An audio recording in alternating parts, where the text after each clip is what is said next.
Sobrang ganda dito sa Taiho. Nakaka-amaze sobrang paligid na parang gusto mo dito ka na lang. Nakaka-amaze na kayang mamuhay ng mga tao dito sa ibabaw ng tubig, no? Kung ikaw ang tatanungin, kaya mo bang manirahan sa ganitong kagandang lugar na ang mga bahay nasa ibabaw ng tubig? Yan ang kanilang steel bridge pedestrian na dati ay cable ferry. Very popular ito noon pero pinalitan nga ng steel bridge pedestrian noong October 1996.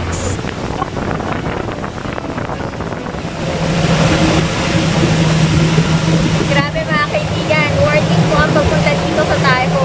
Ang ganda po talaga.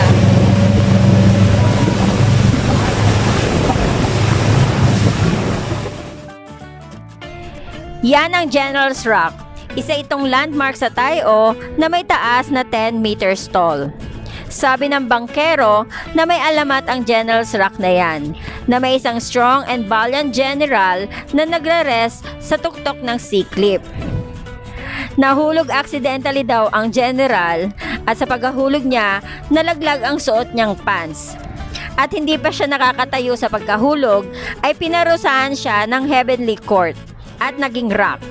Kung mapapansin mo, mayroon siyang natural arc na hugis ng legs.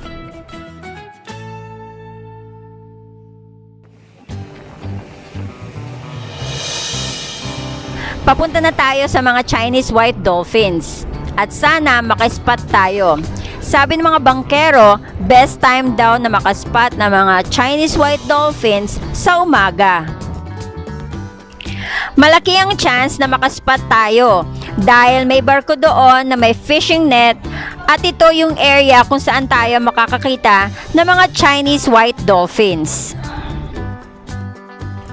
Maraming turista ang pumupunta dito sa Taiho to take these trips to see the Chinese white dolphins or Indo-Pacific humpback dolphins or also known as pink dolphins dahil sa kulay niya. Actually, yung pink color originates not from a pigment but from blood vessels which were overdeveloped for thermoregulation.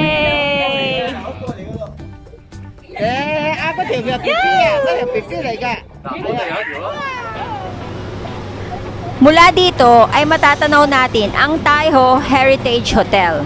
Isa itong old Taiho Police Station na nakasama sa Grade 2 Historic Building ng Hong Kong and has been turned into a boutique hotel noong 2012.